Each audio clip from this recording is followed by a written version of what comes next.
Mon frère a été surpris en train de prendre 400 € dans mon portefeuille. Mes parents m'ont fait asseoir et m'ont obligé à lui présenter des excuses pour avoir laissé la tentation à portée de main. Il a souri avec arrogance pendant tout ce temps. Je n'ai pas discuté. J'ai simplement déménagé ce week-end-là. Un mois plus tard, 6 000 € ont disparu du coffre-fort de mon père. Je m'appelle Antoine. J'ai 26 ans, et je dois vous raconter le jour où mes parents m'ont forcé à m'excuser auprès de mon propre frère pour avoir été victime d'un vol. Oui, vous avez bien lu. Mon frère a pris 400 € dans mon portefeuille, a été pris sur le fait, et d'une manière ou d'une autre, c'est moi qui ai fini par dire pardon. Laissez-moi revenir en arrière et vous donner un peu de contexte car cette histoire n'a aucun sens si l'on ne comprend pas la dynamique familiale dans laquelle j'ai grandi. Je suis l'aîné de 2 garçons.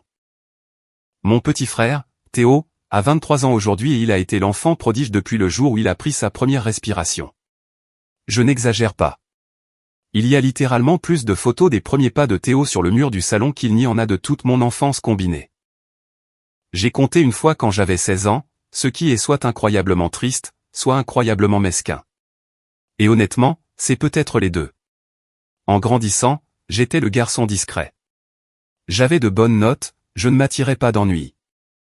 J'ai travaillé à temps partiel dans un magasin de bricolage à partir de 15 ans. Théo était le garçon charismatique. Grand sourire, toujours prêt à faire une blague, il savait exactement comment séduire son monde. Les professeurs l'adoraient même quand il rendait ses devoirs avec 2 semaines de retard. Mes parents, surtout mon père, pensaient que Théo était extraordinaire.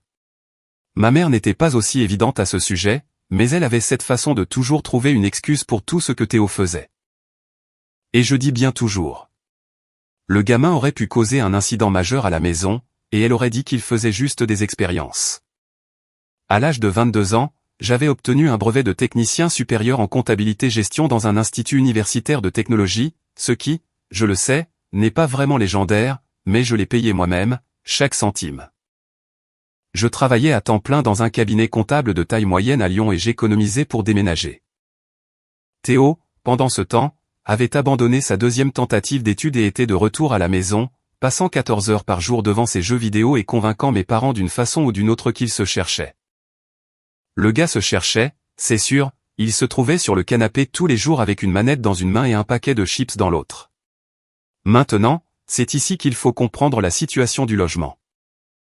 J'étais encore à la maison à ce moment-là, non pas parce que je le voulais, mais parce que les loyers dans notre région sont élevés, et j'essayais de me constituer un vrai coussin financier avant de faire le grand saut. Je payais 350 € par mois de loyer à mes parents, ce que Théo trouvait hilarant puisqu'il payait exactement 0. J'en ai parlé une fois au dîner et mon père a dit, et je cite, « Théo essaie encore de se remettre sur pied. Tu es le responsable, Antoine. Tu comprends ?» Et Théo est resté assis là à manger sa purée de pommes de terre avec ce petit sourire en coin que je peux encore voir quand je ferme les yeux. Je gardais mes économies dans un coffre de sécurité dans ma chambre, mais je gardais aussi de l'argent liquide dans mon portefeuille pour les dépenses quotidiennes. Je venais de recevoir une prime de 100 € au travail pour avoir décroché un nouveau client et je l'avais encaissé car je prévoyais d'acheter un nouveau jeu de pneus pour ma voiture ce week-end-là. J'ai laissé mon portefeuille sur ma commode, comme je le faisais toujours en rentrant du travail le vendredi soir. Le samedi matin, je suis allé le prendre et l'argent avait disparu, parce que 100 € s'était simplement volatilisé. Mes cartes étaient toujours là, ma carte d'identité était toujours là, mais chaque billet manquait. Mon estomac s'est noué. J'ai su immédiatement qu'il n'y avait qu'une seule personne dans cette maison qui ferait une chose pareille et ce n'était pas le chien de la famille. Je suis descendu et Théo était assis à la table de la cuisine, mangeant des céréales comme si de rien n'était. Je lui ai demandé directement, « As-tu pris de l'argent dans mon portefeuille ?» Il n'a même pas tressailli. Il m'a juste regardé avec ses grands yeux innocents qu'il perfectionnait depuis la maternelle et a dit, « Quoi ? Non. Pourquoi ferais-je ça ? » Voici le problème avec Théo. C'est un menteur convenable, mais pas excellent. Et je l'avais regardé mentir à nos parents pendant plus de 20 ans. Je connaissais donc ses tics. La façon dont il se grattait la nuque, la façon dont il se justifiait à l'excès. Alors j'ai dit, « Vide tes poches. » Et vous auriez dû voir son visage. Pendant une demi-seconde, le masque est tombé et j'ai vu la panique. Une panique pure et non diluée. Ma mère est entrée à ce moment-là, a demandé ce qu'il se passait, et je lui ai dit. Théo a pris 400 € dans mon portefeuille. Théo s'est immédiatement mis en mode représentation. Je n'ai rien pris, maman. Antoine devient paranoïaque. Mais c'est là que la chance m'a donné un coup de pouce. Car mon père avait installé une caméra de vidéosurveillance dans le couloir 2 mois plus tôt après que des colis eurent disparu du perron. La caméra couvrait le couloir de l'étage, y compris la porte de ma chambre. J'ai affiché la vidéo sur mon téléphone directement à la table de la cuisine, et c'était là, clair comme le jour. 2h17 du matin. Théo se glissant dans ma chambre, portefeuille en main 30 secondes plus tard, le fouillant, retirant l'argent et retournant dans sa chambre comme s'il venait de prendre un verre d'eau. Le visage de ma mère a blêmi. La cuillère de céréales de Théo s'est figée à mi-chemin de sa bouche.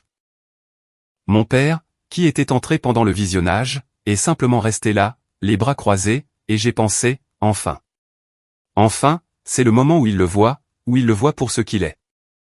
Où ils arrêtent de trouver des excuses et tiennent enfin Théo responsable de quelque chose dans sa vie misérable et choyée. J'avais tort. Mon père a dit à tout le monde de s'asseoir dans le salon. Il a dit que nous devions en parler en famille. J'ai pensé que cela signifiait que Théo allait recevoir la leçon de sa vie. Au lieu de cela, mon père m'a regardé et je n'oublierai jamais ce qu'il a dit. Antoine, tu sais que ton frère traverse une période difficile. Pourquoi laisserais-tu autant d'argent liquide traîner là où n'importe qui pourrait le voir? C'est comme laisser une tentation trop grande à porter. Il a comparé mon frère à un chien. Et d'une manière ou d'une autre, j'étais toujours le méchant. Ma mère a hoché la tête comme si c'était la chose la plus raisonnable qu'elle ait jamais entendue. Elle a dit que Théo était probablement embarrassé et que je devais comprendre à quel point c'est difficile pour lui de me voir réussir alors qu'il lutte encore pour trouver sa voie. Elle a vraiment utilisé ces mots, lutter pour trouver sa voie. Le gars avait pris l'argent pendant que je dormais et elle l'a présenté comme s'il était dans une sorte de période compliquée. Puis mon père l'a dit. La chose qui a tout changé. Je pense que tu dois des excuses à ton frère, Antoine, pour l'avoir mis dans cette position. Le silence s'est abattu sur la pièce. Théo était assis en face de moi sur le canapé, et j'ai vu son visage passer de nerveux à confus puis à quelque chose que je ne peux décrire que comme de la suffisance car il réalisait en temps réel qu'il avait encore gagné.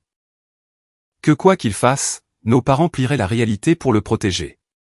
J'ai regardé ma mère. Elle a refusé de croiser mon regard. J'ai regardé mon père.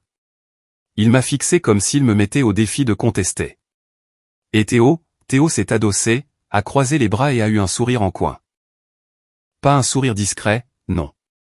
Un sourire de victoire à pleines dents. Quelque chose s'est brisé en moi à ce moment-là. Pas comme dans une scène de film dramatique où la musique s'intensifie et où le héros serre les poings. C'était plus silencieux que ça. C'était comme une corde qui s'effilochait depuis 26 ans et qui venait enfin de céder. Et tout le poids qu'elle retenait s'est effondré. Je l'ai senti dans ma poitrine. Ce vide creux et engourdi qui a remplacé chaque once d'espoir à laquelle je m'accrochais pour que mes parents me voient un jour comme l'égal de Théo. Alors j'ai regardé Théo et j'ai dit, je suis désolé d'avoir laissé la tentation traîner. Cela ne se reproduira plus. Et je le pensais vraiment, mais pas de la manière dont il l'entendait. Je suis retourné dans ma chambre après ce petit tribunal familial et je me suis assis au bord de mon lit pendant environ 20 minutes, regardant simplement le mur. Je pouvais entendre Théo embarrir de quelque chose sur son téléphone. Ma mère faisait cliqueter des plats dans la cuisine comme si tout était normal. Mon père avait déjà allumé la télévision. Toute la maison était passée à autre chose comme si ce qui s'était passé n'était qu'un événement désagréable, déjà oublié. Mais je n'étais pas passé à autre chose. Quelque chose avait basculé en moi et je pouvais le sentir se mettre en place comme les goupilles d'une serrure. Je n'étais plus en colère. C'est la partie qui m'a surpris. J'avais passé la majeure partie de ma vie à être en colère contre le favoritisme, contre les 2 poids 2 mesures, contre le fait de voir Théo traverser la vie grâce à son charme et à des excuses pendant que je me battais pour chaque centimètre. Mais assis là dans ma chambre ce samedi matin, la colère avait disparu. Ce qui l'a remplacé, c'est la clarté. Une clarté froide, tranchante, absolue. Je n'allais pas les changer. Je n'allais pas convaincre mes parents de voir ce qui était juste devant eux. J'essayais de le faire depuis que j'avais 12 ans et que j'avais découvert que Théo avait cassé ma console de jeu et que mon père m'avait obligé à partager la sienne au lieu de remplacer la mienne. Cela faisait 14 ans que je me frappais la tête contre un mur fait de favoritisme et de déni. Et tout ce que j'avais obtenu en retour, c'était un mal de tête. Alors, j'ai pris une décision. Je partais. Pas dans un mois. Pas quand j'aurais la somme parfaite de côté. Pas quand ce serait pratique. Ce week-end-là. J'ai passé le samedi après-midi à passer des appels discrètement. Mon collègue Hugo m'avait mentionné quelques semaines plus tôt que son colocataire déménageait et qu'il cherchait quelqu'un pour partager le loyer. Je l'ai appelé, je lui ai demandé si la chambre était toujours disponible, et il a dit oui. Le premier et le dernier mois de loyer, plus la caution, s'élevait à environ 2000 €, que j'avais dans mon coffre. Je lui ai dit que je serais là lundi. Puis j'ai commencé à faire mes cartons. Je n'en ai pas fait un spectacle. Je n'ai pas claqué les portes ou jeté des choses dans des boîtes de façon théâtrale. J'ai méthodiquement fouillé ma chambre, séparant ce qui était à moi de ce qui appartenait à la maison et mettant tout dans des sacs poubelles et les 3 sacs de sport que je possédais. C'est assez dégrisant de voir à quelle vitesse on peut emballer 26 ans de vie quand on est motivé. Cela m'a pris environ 4 heures. Ma mère l'a remarqué en premier. Elle est montée pour me demander si je voulais dîner et a vu les sacs. Son visage a eu cette expression où il essayait de trouver la bonne émotion et n'arrivait pas à choisir. « Qu'est-ce que tu fais » a-t-elle demandé. Je lui ai dit que je déménageais. Elle a ri comme si j'avais raconté une blague. « Ne sois pas dramatique, Antoine. Pour 400 €. Et c'est là que j'ai su qu'elle ne comprenait toujours pas. Il n'a jamais été question des 400 €. Il était question d'être assis dans ce salon et de se voir dire de s'excuser auprès de la personne qui m'avait pris cet argent. Il était question d'une vie entière à être celui qui devait se montrer compréhensif, être patient, être la meilleure personne, tandis que Théo avait le droit d'être une tornade humaine sans aucune conséquence. Mais je n'ai rien dit de tout cela. J'ai juste dit, j'ai trouvé un endroit. Je déménage demain. Elle est allée chercher mon père. Il est monté avec ce regard qu'il avait toujours quand il pensait que j'étais déraisonnable. Ce mélange d'irritation et de condescendance que je voyais depuis que j'étais en âge d'avoir mes propres opinions. « Ta mère dit que tu pars », a-t-il dit comme si j'avais annoncé que je rejoignais une secte. Je n'en peux plus. Antoine, voyons. Ton frère a fait une erreur. Nous l'avons géré. Tu m'as forcé à m'excuser auprès de lui, papa. Parce que tu as envenimé les choses. Tu aurais pu venir nous voir en privé au lieu de le confronter à la table du petit déjeuner. J'ai failli rire. Failli. Parce que la gymnastique mentale requise pour transformer mon fils a surpris mon autre fils en train de prendre l'argent en mon fils a fait une scène était d'un niveau véritablement olympique. Mais j'ai continué à emballer mes affaires. J'avais appris il y a longtemps que discuter avec mon père, c'était comme essayer d'apprendre à danser à un mur de briques. Techniquement possible, mais c'est une perte de temps pour tout le monde. Théo est apparu dans l'encadrement de ma porte environ 1 heure plus tard. Il s'est appuyé contre le cadre, les bras croisés, me regardant fourrer des vêtements dans un sac. « Tu pars sérieusement » a-t-il demandé, et il y avait quelque chose dans sa voix auquel je ne m'attendais pas. Pas du remords, pas exactement, mais peut-être la plus infime reconnaissance qu'il avait poussé le bouchon trop loin. Ouais. C'était 400 €. J'allais te rembourser. J'ai arrêté de ranger et je l'ai regardé. Je l'ai vraiment regardé. Mon petit frère, à qui j'avais appris à faire du vélo, que j'avais couvert quand il faisait le mur au lycée, que j'avais conduit à des fêtes et ramené à 2 heures du matin sans rien dire à nos parents. Non, tu n'allais pas le faire, ai-je dit, et nous savions tous les deux que c'était vrai. Il a haussé les épaules et s'est éloigné. Ce fut toute l'étendue de la tentative de Théo pour arranger les choses. Un haussement d'épaule. J'ai déménagé le lendemain matin. Mon père ne m'a pas aidé à porter quoi que ce soit. Ma mère s'est tenue dans l'embrasure de la porte de la cuisine et m'a dit que je faisais une énorme erreur et que je reviendrais en rampant dans un mois. Théo n'est même pas descendu. J'ai tout chargé dans ma voiture en 3 voyages, j'ai conduit jusqu'à l'appartement d'Hugo, et j'ai commencé le chapitre suivant de ma vie. Les premières semaines ont été dures. Je ne vais pas l'enjoliver. L'appartement d'Hugo était petit. Ma chambre pouvait à peine contenir un lit, une place et un bureau. Et je payais soudainement un vrai loyer et de vraies factures en plus des prêts étudiants que je remboursais encore petit à petit. J'ai mangé beaucoup de riz et de soupe en conserve. J'ai pris un 2e emploi pour faire de la comptabilité en indépendant le week-end juste pour garder la tête hors de l'eau. Mais voici ce que personne ne vous dit sur le fait de recommencer à zéro. C'est dur, mais c'est à vous. Chaque euro que je gagnais allait dans ma vie. Personne ne mangeait ma nourriture, ne prenait mon argent ou ne me faisait me sentir coupable d'exister. Pour la première fois en 26 ans, ma maison ressemblait à ma maison. J'ai rompu tout contact avec ma famille pendant les 2 premières semaines, ce qui était la plus longue période que j'ai jamais passée sans leur parler. Ma mère a appelé 2 fois, laissant des messages qui commençaient avec inquiétude et se terminaient par de l'agacement. Mon père n'a pas appelé du tout. Théo m'a envoyé un message qui disait « Tu es ridicule, mon frère ». Et je n'ai pas répondu. Environ 3 semaines après mon déménagement, j'ai reçu un appel de ma mère. Sa voix était différente cette fois. Pas en colère, pas dédaigneuse, inquiète. Elle a dit qu'elle devait me parler de quelque chose d'important et m'a demandé si je pouvais venir dîner dimanche. J'ai dit non. Elle a insisté. J'ai encore dit non. Elle a fini par me dire ce qui se passait au téléphone. Et j'aimerais pouvoir dire que j'étais choqué, mais je ne l'étais pas vraiment. 6 000 € manquaient dans le coffre de mon père. Mon père gardait de l'argent liquide dans un coffre ignifuge dans le placard de la chambre principale. C'était là qu'il cachait des fonds d'urgence, l'argent d'un remboursement d'assurance, et l'argent qu'il économisait lentement pour acheter un bateau de pêche dont il parlait depuis que j'étais au collège. Le coffre avait une serrure à combinaison, et selon ma mère, seul mon père connaissait la combinaison. Sauf que ce n'était pas vrai, n'est-ce pas? Parce que Théo vivait dans cette maison avec rien d'autre que du temps et aucune limite depuis des années. Et s'il y a une chose pour laquelle Théo était doué, c'était d'observer, d'attendre et de prendre ce qu'il voulait quand personne ne regardait. Ma mère a juré ses grands dieux que Théo niait les faits. Bien sûr qu'il le faisait. Elle a dit que mon père menait l'enquête et qu'il ne voulait pas tirer de conclusions hâtives, ce qui était le code parental pour « nous savons exactement qui a fait ça, mais nous ne sommes pas prêts à l'affronter ». Elle m'a demandé si j'avais une idée de qui aurait pu le faire. J'ai failli m'étouffer avec ma propre langue. Tu me demandes ça sérieusement, ai-je dit? Tu demandes au fils qui a été forcé de s'excuser d'avoir été victime d'un vol s'il a des théories sur qui pourrait avoir commis le 2e incident. Elle est restée silencieuse pendant un long moment. Puis elle a dit, c'est différent, Antoine. C'est 6 000 €. J'ai répondu, donc 400 ce n'était pas assez pour s'en soucier, mais 6 000, c'est bon de savoir qu'il y a un montant à partir duquel le comportement de Théo devient un problème. Elle n'avait pas de réponse à ça. Je lui ai dit que je devais raccrocher. J'ai raccroché le téléphone, je me suis assis sur mon canapé d'occasion, et je vais être honnête avec vous, je ne me suis pas senti triomphant. Je ne me suis pas senti vengé.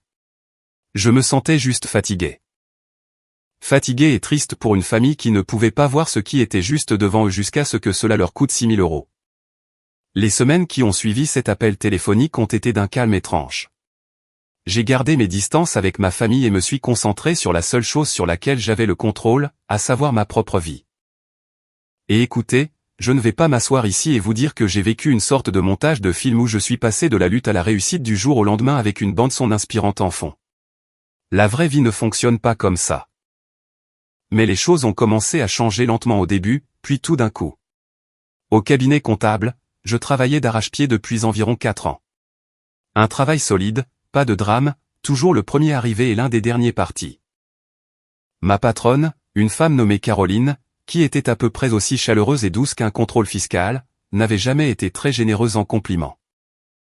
Mais environ un mois après mon déménagement, elle m'a convoqué dans son bureau et m'a dit qu'elle me recommandait pour un poste d'associé principal qui venait de se libérer. J'ai failli avaler ma langue. Vous avez été constant, Antoine, a-t-elle dit, ce qui de la part de Caroline équivalait à une ovation debout. Nous avons besoin de quelqu'un qui peut gérer le compte Leclerc de manière indépendante. Je pense que c'est vous. Le compte Leclerc était l'un de nos plus gros clients, une chaîne régionale de concessions automobiles avec une comptabilité compliquée et un propriétaire notoirement difficile à gérer. La plupart des gens au bureau l'évitaient comme la peste. J'y ai vu une opportunité. Si je pouvais gérer Leclerc, je pouvais tout gérer. J'ai accepté la promotion. Elle était accompagnée d'une augmentation de 20%, ce qui me faisait l'effet de gagner au loto avec mon budget. J'avais enfin assez de marge de manœuvre pour arrêter de manger de la soupe en boîte à chaque repas et commencer à mettre de l'argent réel de côté à nouveau. Hugo et moi avons pris une bonne routine à l'appartement. Il travaillait de nuit dans un centre de distribution, donc nous nous croisions à peine, ce qui faisait honnêtement de nous des colocataires parfaits. J'avais l'endroit pour moi tout seul la plupart des soirs, et je passais ce temps à étudier pour mon examen d'expert comptable. Voici quelque chose que je n'avais encore dit à personne. Je travaillais discrètement pour obtenir ma certification depuis 1 an. C'était le genre de choses dont je n'aurais jamais parlé dans mon ancienne vie, chez mes parents, car Théo en aurait fait une blague et mon père aurait dit quelque chose comme « Eh bien, Théo a des compétences relationnelles qui valent plus que n'importe quelle certification. » Alors, je l'ai gardé pour moi et j'ai étudié en silence. 3 soirs par semaine, 2 heures par soir, des examens blancs le week-end. Ce n'était pas prestigieux, mais je construisais quelque chose. Environ 2 mois après mon déménagement, j'ai reçu un message d'un numéro inconnu. C'était Théo. Il avait apparemment un nouveau téléphone, ce qui signifiait probablement qu'il avait vendu ou perdu l'ancien pour rembourser une dette ou financer sa dernière obsession en date. Le message disait « Eh, les choses sont dures à la maison. Papa est vraiment en colère. Tu peux appeler maman ? Elle n'arrête pas de pleurer. » J'ai fixé ce message pendant un long moment. Il y avait une version de moi qui aurait appelé immédiatement. Le fils aîné parfait, le pacificateur, celui qui aplanissait toujours les choses pour que la famille puisse faire semblant que tout allait bien. Cette version de moi aurait conduit jusque-là, aurait fait asseoir tout le monde et aurait essayé d'arranger les choses. Mais cette version de moi était morte. Elle était morte dans un salon un samedi matin pendant que son frère lui souriait avec arrogance. Je n'ai pas répondu au message de Théo. À la place, j'ai appelé mon cousin Raphaël. Raphaël avait quelques années de plus que moi et était le seul membre de la famille qui avait jamais reconnu le favoritisme sans essayer de le minimiser. Il vivait à environ 2 heures de route, mais nous avions toujours été proches. Je lui ai tout raconté, des 400 € aux excuses en passant par les 6 000 € du coffre-fort. Raphaël a écouté sans m'interrompre, ce qui est l'une de ses meilleures qualités. Et quand j'ai eu fini, il a dit « Mec, j'attendais que tu te réveilles depuis qu'on est ado. » Ça m'a frappé plus fort que je ne m'y attendais. Parce qu'il avait raison. Tout le monde autour de moi l'avait vu. Cousins, tantes, famille, amis, ils avaient tous vu comment mes parents traitaient Théo par rapport à moi. J'étais le dernier à arrêter de leur trouver des excuses. Raphaël est devenu mon ancre au cours des mois suivants. Nous nous parlions chaque semaine, parfois juste pour discuter de tout et de rien, parfois de choses plus lourdes. C'est lui qui m'a dit que c'était normal de faire le deuil d'une famille qui était encore en vie, et j'avais besoin d'entendre cela plus que je ne l'avais réalisé. Vers le 3e mois de ma vie en solo, j'ai eu des nouvelles par le bouche à oreille familial. Ma tante Catherine, la sœur de ma mère, m'a appelé à l'improviste un soir. Elle a dit qu'elle avait parlé à ma mère et que les choses à la maison étaient, selon ses mots, en train de s'effondrer. Théo s'était attiré des ennuis. Catherine n'était pas claire sur les détails, mais cela impliquait de l'argent. Apparemment, il avait emprunté de l'argent liquide à un ami de mon père, un gars nommé Franck qui possédait une entreprise d'aménagement paysager, et ne l'avait jamais remboursé. Franck s'était présenté à la maison en exigeant l'argent et mon père avait dû couvrir la dette. Encore 3 000 € de perdus. Alors, laissez-moi faire le calcul pour vous. 400 de mon portefeuille, 6 000 du coffre-fort, 3 000 dus à Franck. C'est près de 10 000 € que Théo avait pris en environ 4 mois. Et ce n'était que les montants dont les gens avaient connaissance. Mon père, selon Catherine, commençait enfin à craquer. Il ne criait pas, ce qui était presque pire. Il était devenu silencieux. Ma mère essayait de tout maintenir en place comme elle le faisait toujours, en prétendant que ce n'était pas aussi grave que ça en avait l'air et en rejetant la faute sur tout sauf sur le comportement réel de Théo. Catherine a dit que ma mère avait même émis la théorie que quelqu'un d'autre aurait pu prendre l'argent du coffre. Un réparateur peut-être, ou un invité, n'importe qui sauf Théo. J'ai écouté Catherine, je l'ai remerciée pour son appel, et je suis retourné à mes révisions pour mon examen. Parce que voici ce que j'avais finalement compris. Leur chaos n'était pas ma responsabilité. Ça ne l'avait jamais été. J'avais juste été programmé depuis la naissance pour penser que ça l'était. 4 mois après avoir déménagé, j'ai réussi mon examen du premier coup. Je me suis assis dans ma voiture sur le parking du centre d'examen et j'ai juste respiré pendant un moment. Il n'y avait personne pour fêter ça avec moi, ce qui m'allait très bien. Hugo m'a acheté un pack de 6 bières ce soir-là et nous avons regardé du basketball, et c'était suffisant.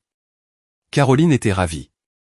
Elle a accéléré mon changement de titre au cabinet et soudain, j'étais Antoine l'expert comptable, plus Antoine l'associé. Le compte Leclerc tournait mieux qu'il ne l'avait jamais fait. Le propriétaire, un vieil homme bourru nommé Bernard Leclerc, a même appelé Caroline pour lui dire que j'étais le premier comptable qu'il n'avait pas eu envie de changer. Venant de Bernard, c'était une étoile Michelin. J'ai commencé à sortir avec une femme nommée Léa à cette époque. Elle était infirmière dans la clinique d'urgence près de l'appartement d'Hugo. Nous nous sommes rencontrés parce que j'y suis allé avec une entorse au poignet due à un match de basketball amateur, ce qui est à peu près aussi romantique que ça en a l'air. Elle était drôle, directe et ne se laissait marcher sur les pieds par personne.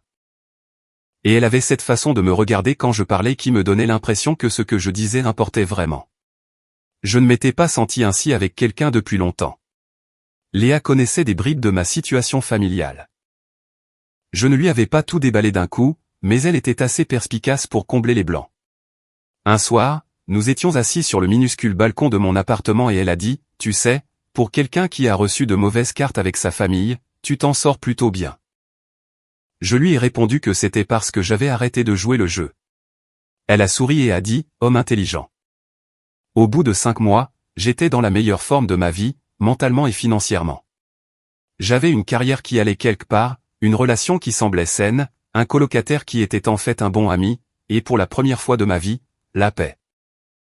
Pas le bonheur nécessairement parce que je portais toujours le poids de ce qu'était ma famille, mais la paix qui est sa propre forme de liberté.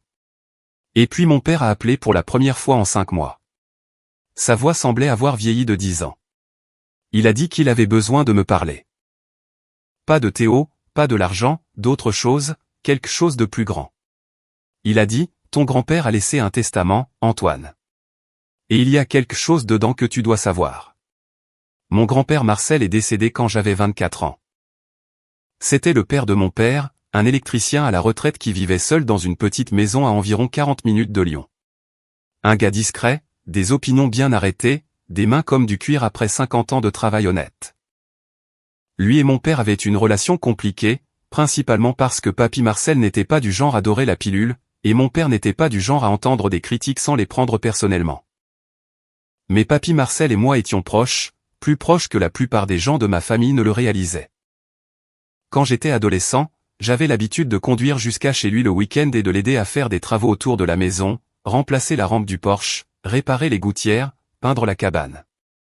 Il me payait en espèces et en conseils de vie. Et honnêtement, les conseils valaient plus. C'est lui qui m'a dit d'obtenir mon brevet en comptabilité. C'est lui qui m'a dit qu'être le discret dans une famille bruyante ne signifiait pas que j'étais le faible. Quand il est mort, il y a eu de petites funérailles et mon père a géré la succession. À l'époque, on nous a dit que papy Marcel n'avait pas grand-chose. La maison a été vendue et les bénéfices ont servi à couvrir certaines dettes et les frais médicaux de sa dernière année. Mon père a dit qu'il ne restait rien à distribuer, et je n'avais aucune raison de le remettre en question. Il s'avère que ce n'était pas tout à fait vrai. Au téléphone, mon père a expliqué que papy Marcel avait en fait laissé un testament chez un notaire, distinct de la gestion informelle que mon père avait faite de la succession. Ce notaire, un certain maître Laurent Dubois, l'avait conservé et n'avait contacté mon père que récemment car il y avait un actif qui devait être transféré, plus précisément un compte d'épargne. Papy Marcel avait un compte d'épargne avec un peu plus de 42 000 € dessus. Et selon son testament, il était divisé en 2.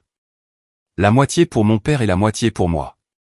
Pas Théo, pas les petits-enfants, moi nommément. Antoine Lemoine, ces mots exacts dans le document. La voix de mon père était tendue quand il me l'a dit. Je l'entendais pratiquement grincer des dents. Il a dit, ton grand-père voulait que tu aies 21 000 €. Antoine, j'ai besoin que tu viennes signer des papiers chez le notaire pour qu'on puisse débloquer les fonds. Je n'ai rien dit pendant environ 10 secondes. Non pas parce que j'assimilais l'argent, bien que 21 000 € ne soit pas négligeable quand on vit dans un appartement grand comme une boîte à chaussures et qu'on mange dans des assiettes en carton. J'assimilais le fait que papy Marcel, même d'outre-tombe, m'avait vu. Il avait vu ce que mes parents refusaient de voir, que j'étais celui qui était présent, que j'étais celui qui se souciait des autres. J'ai dit à mon père que je contacterais le notaire directement et j'ai raccroché. Le lendemain, j'ai appelé le bureau de maître Laurent Dubois. C'était un homme direct, la cinquantaine, le genre de notaire de petite ville qui gardait les choses simples et s'attendait à ce que vous fassiez de même. Il a tout confirmé. Le testament était légitime, correctement attesté, déposé 2 ans avant la mort de Papy Marcel. Ma part était de 21 000 et des poussières. Il a dit qu'il pourrait avoir les documents prêts dans la semaine, et que je devais juste passer à son bureau pour signer. Puis il a dit quelque chose qui a dressé mes oreilles. Votre père m'a aussi appelé hier. Il a demandé si le testament pouvait être modifié pour diviser votre part en 3, entre vous, lui et votre frère. J'ai laissé l'information faire son chemin. Mon père voulait prendre une grosse partie de mon héritage et en donner une part à Théo. Le même Théo qui avait pris près de 10 000 € à la famille au cours des derniers mois. Le même Théo qui n'avait jamais rendu visite à Papy Marcel, jamais aidé pour un seul projet, jamais même envoyé une carte d'anniversaire à cet homme. Et mon père voulait récompenser cela avec une part de l'argent que Papy Marcel m'avait spécifiquement laissé. Peut-il faire ça, ai-je demandé. Maître Laurent a ri doucement. Non, le testament est clair. Votre grand-père vous a nommé spécifiquement. Votre père n'a aucune autorité légale pour modifier la répartition. Je l'ai remercié et j'ai dit que je passerais signer dans la semaine. Ce soir-là, je me suis assis avec Léa et je lui ai tout raconté. Elle a écouté comme à son habitude, calme et concentrée, posant une question ici et là, mais me laissant surtout parler. Quand je suis arrivé à la partie où mon père essayait de rediriger mon héritage vers Théo, elle a posé sa tasse de café et a dit « Antoine, tu sais ce qui va se passer quand tu auras signé ces papiers, n'est-ce pas ? Ils vont s'en prendre à toi. » Elle avait raison. Je savais qu'elle avait raison. Mes parents feraient passer cela pour de l'égoïsme. Théo jouerait la victime. Il y aurait des tentatives de culpabilisation et des coups de téléphone et peut-être même une embuscade familiale déguisée en invitation à dîner.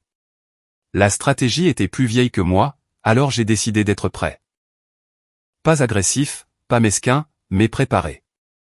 J'ai appelé Raphaël ce week-end-là et je lui ai tout raconté. Il est resté silencieux pendant 1 minute et puis il a dit « Ton grand-père était le gars le plus intelligent de cette famille. Il savait exactement ce qu'il faisait. » J'étais d'accord. Je suis allé au bureau de Maître Laurent Dubois un mercredi après-midi, j'ai pris une demi-journée de congé, j'ai conduit jusqu'à son petit bâtiment en briques sur la rue principale, et j'ai signé les papiers.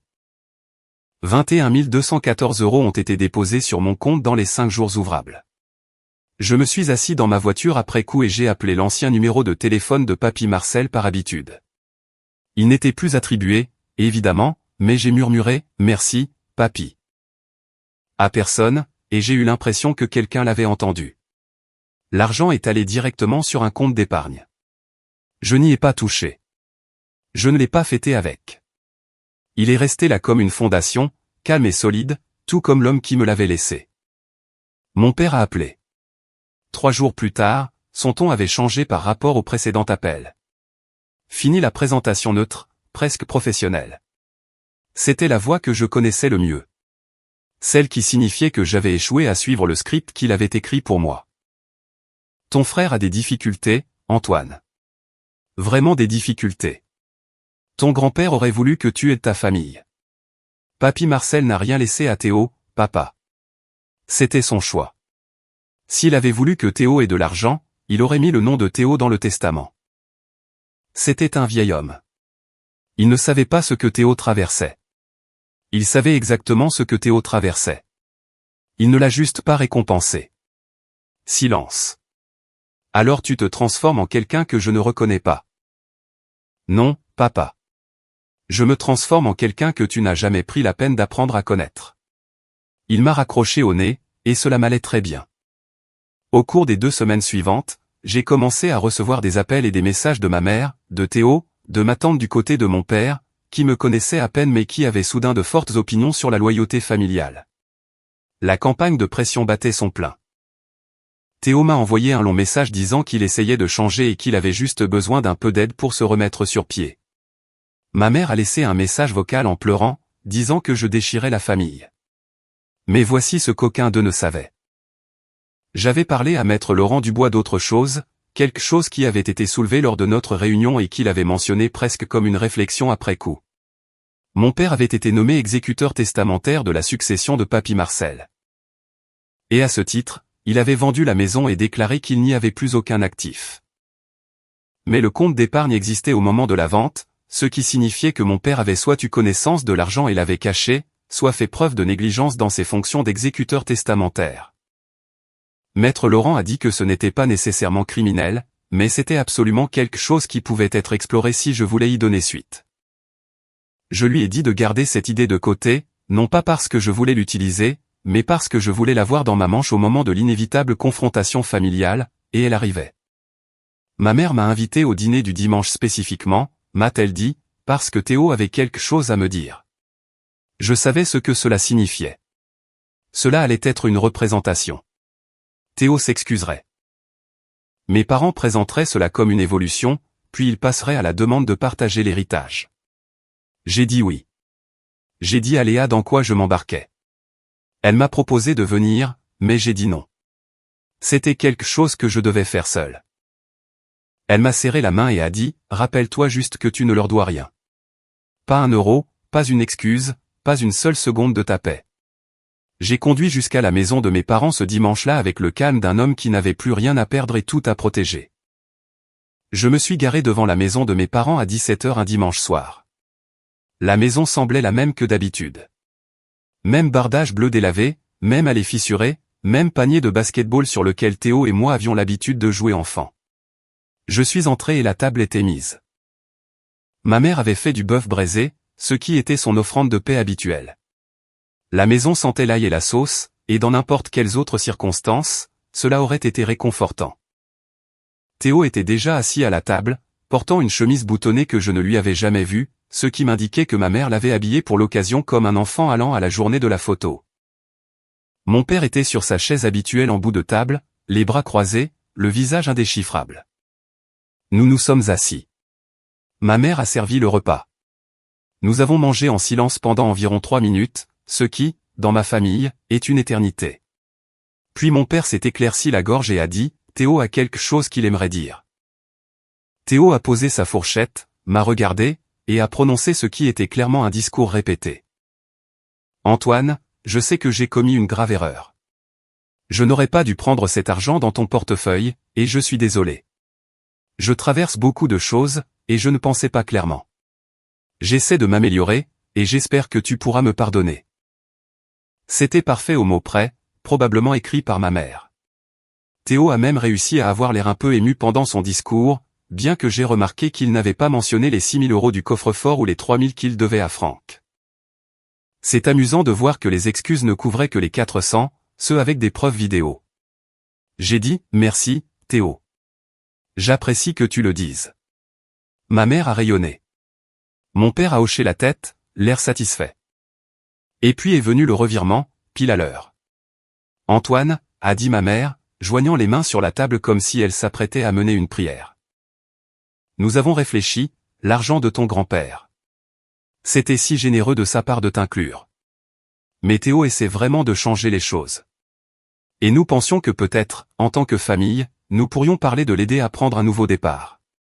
Juste une petite part de l'héritage. Assez pour le premier et le dernier mois de loyer quelque part. Peut-être une formation certifiante. » C'était là. Tout le dîner, les excuses, la chemise boutonnée, le bœuf braisé. C'était toute une mise en scène, une pièce en 3 actes conçue pour m'amadouer et me séparer de l'argent que mon grand-père m'avait laissé parce qu'il savait mieux que quiconque exactement qui j'étais et exactement qui n'était pas Théo. J'ai pris une grande inspiration. J'ai regardé ma mère, puis mon père, puis Théo, et j'ai parlé calmement. Non. Le visage de ma mère s'est décomposé. La mâchoire de mon père s'est crispée. Théo, à son crédit, n'a pas eu l'air surpris. Il s'y attendait probablement. Le sourire narquois n'était pas là cette fois, cependant. Un progrès, je suppose. Laissez-moi vous expliquer quelque chose, ai-je dit, et ma voix était ferme.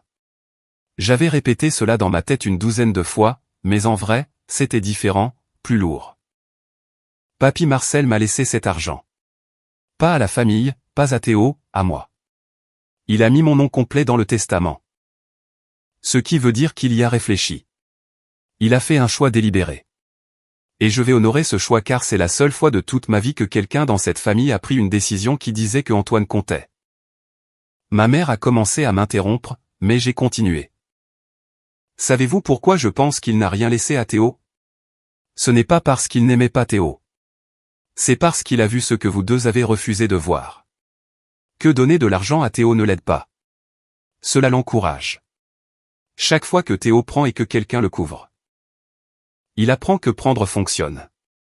Vous m'avez forcé à m'excuser d'avoir été victime d'un vol. Vous avez laissé 6 000 € disparaître de votre coffre-fort et vous prétendez toujours que c'était peut-être un réparateur. Vous avez remboursé 3 000 € à Franck parce que Théo a emprunté de l'argent qu'il n'avait jamais l'intention de rendre. Ça fait presque 10 000 € en moins de 6 mois. Et rien de tout ça. Pas un seul euro de tout ça n'a changé le comportement de Théo d'un iota. La table était d'un silence de mort. Les yeux de ma mère étaient humides. Mon père fixait son assiette. Théo regardait ses mains. Je vous aime, ai-je dit. Vraiment, mais je ne vais pas financer le même cycle qui a brisé cette famille. Si Théo veut changer, il peut trouver un travail, rembourser ce qu'il doit, et construire quelque chose par lui-même. Comme je l'ai fait. Personne ne m'a aidé. Personne ne m'a couvert. J'ai travaillé dans un magasin de bricolage à 15 ans, j'ai payé mes propres études, j'ai mérité chaque promotion. Et j'ai réussi mon examen d'expert comptable. Et j'ai fait tout ça tout en m'entendant dire encore et encore que Théo était celui qui avait besoin de soutien. Mon père a finalement parlé. Ce n'est pas juste, Antoine. Vraiment? Nomme une seule fois où tu es venu à quelque chose pour moi. Un événement scolaire, une étape professionnelle, n'importe quoi. Il a ouvert la bouche. Rien n'en est sorti. Ma mère l'a regardé, puis m'a regardé, et j'ai pu voir que ça la percutait. Pas tout d'un coup, pas comme dans une scène de film, mais comme de l'eau trouvant des fissures dans un mur. Elle commençait à le voir. Mais je n'avais pas encore fini. Il y a autre chose que vous devez savoir, ai-je dit. Quand j'ai rencontré le notaire de Papy Marcel, il m'a dit que toi, papa, en tant qu'exécuteur testamentaire de la succession, tu as affirmé qu'il n'y avait plus d'actifs quand tu as vendu la maison, mais ce compte d'épargne existait avant que la maison ne soit vendue. Ce qui signifie que tu étais soit au courant de l'argent et tu l'as caché, soit tu n'as pas fait ton travail d'exécuteur testamentaire. Le visage de mon père a pâli. Vraiment pâli, comme si quelqu'un avait tiré un bouchon et vidé toute la couleur de son visage. Je ne vais pas donner de suite légale, ai-je dit. Je ne le veux pas, mais j'ai besoin que tu comprennes que je sais. Je sais que tu as essayé d'appeler le notaire pour faire diviser ma part en 3. Je sais que tu aurais gardé cet argent pour moi si tu avais pu, et j'ai besoin que tu vives avec ça. Personne n'a parlé pendant ce qui m'a semblé être 5 minutes. Ma mère pleurait doucement. Théo regardait le mur. Mon père agrippait le bord de la table comme si c'était la seule chose qui le maintenait droit. Je me suis levé. Je ne vous exclus pas de ma vie, ai-je dit. Mais les choses vont être différentes. Je ne suis plus le gamin qui reste assis là à encaisser. Je ne suis pas le filet de sécurité pour les mauvaises décisions de Théo. Et je ne vais pas prétendre que ce qui s'est passé dans cette famille était normal car ça ne l'était pas. J'ai marché vers la porte. Ma mère m'a suivi et a attrapé mon bras. Antoine, s'il te plaît. Je me suis retourné et je l'ai serré dans les bras. Je l'ai tenue pendant un long moment et elle m'a serré en retour et c'était le contact physique le plus honnête que nous avions eu depuis des années. Je t'aime, maman, ai-je dit. Mais l'amour ne suffit pas s'il ne va que dans un seul sens. J'ai conduit pour rentrer chez moi. Léa m'attendait à mon appartement avec des plats à emporter et un film prêt à être lancé sur la télévision. Elle a jeté un coup d'œil à mon visage et a dit, « Comment ça s'est passé ?» J'ai répondu, « Je crois qu'ils m'ont entendu. » Pour la première fois, je crois qu'ils m'ont vraiment entendu. Elle m'a tendu une boîte de nouilles sautées et a dit, « Bien. Maintenant, mange. » C'était il y a 3 mois. Les choses ne sont pas parfaites. Elles ne le seront probablement jamais, mais elles sont différentes. Ma mère m'appelle une fois par semaine maintenant, et les conversations sont vraies. Elle n'aborde pas les problèmes de Théo ni ne me demande de l'argent. Elle me pose des questions sur mon travail, sur Léa, sur si j'ai mangé assez. De petites choses, mais des choses honnêtes. Mon père et moi avons parlé 2 fois. Les 2 fois ont été courtes et gênantes, mais il essaie. Il m'a envoyé un message la semaine dernière qui disait « Fier de toi pour ton examen d'expert comptable. » 6 mots de mon père. C'est un roman. Théo a trouvé un emploi dans un centre de distribution de type entrepôt. Un poste de débutant. Rien de prestigieux, mais il se présente tous les jours. Il ne m'a pas demandé d'argent depuis ce dîner. Nous ne sommes pas proches, et je ne sais pas si nous le serons un jour, mais nous sommes civils. Quant à moi, je vais bien. Mieux que bien. J'ai été promu à nouveau au cabinet. Léa et moi avons emménagé ensemble dans un appartement avec une chambre, et elle me laisse garder le thermostat à 20 degrés, ce qui est fondamentalement l'amour dans sa forme la plus pure. J'ai mis la majeure partie de l'argent de Papy Marcel dans des économies et des investissements auxquels je ne touche pas. Chaque fois que je vois ce solde, je pense à lui, à ses mains calleuses et à sa façon discrète de dire exactement ce qui devait être dit. Il ne m'a pas laissé d'argent parce que j'en avais besoin. Il me l'a laissé parce qu'il voulait que je sache que quelqu'un l'avait remarqué, que quelqu'un avait vu le gamin qui se pointait tous les week-ends avec des gants de travail et une bonne attitude et avait pensé que celui-là, c'est celui qui s'en sortira très bien. Et vous savez quoi? Il avait raison. Commentaire, ce qui m'a le plus touché dans ce récit, c'est la force tranquille qu'on gagne en apprenant à se respecter soi-même. Poser des limites claires n'est pas un geste égoïste, c'est simplement une manière d'aimer sa propre vie. La paix intérieure arrive souvent quand on arrête de porter les fardeaux qui ne nous appartiennent pas. Prendre ses responsabilités, c'est aussi savoir dire non avec calme et sans culpabilité. La vraie gentillesse commence toujours par soi, avant de se tourner vers les autres. Guérir prend du temps, et parfois cela passe par le choix de son propre chemin. Je vous invite à réfléchir à vos propres relations et aux limites que vous souhaitez fixer. Votre valeur ne dépend pas du regard ou des attentes de ceux qui vous entourent. Et surtout, rappelez-vous que choisir le calme et la sérénité reste toujours la décision la plus juste. Merci d'avoir regardé jusqu'au bout, et dites-moi dans les commentaires ce que cette histoire vous inspire aujourd'hui. Si vous avez aimé, n'oubliez pas de laisser un commentaire et de soutenir la chaîne en vous abonnant. À bientôt pour les prochaines stories.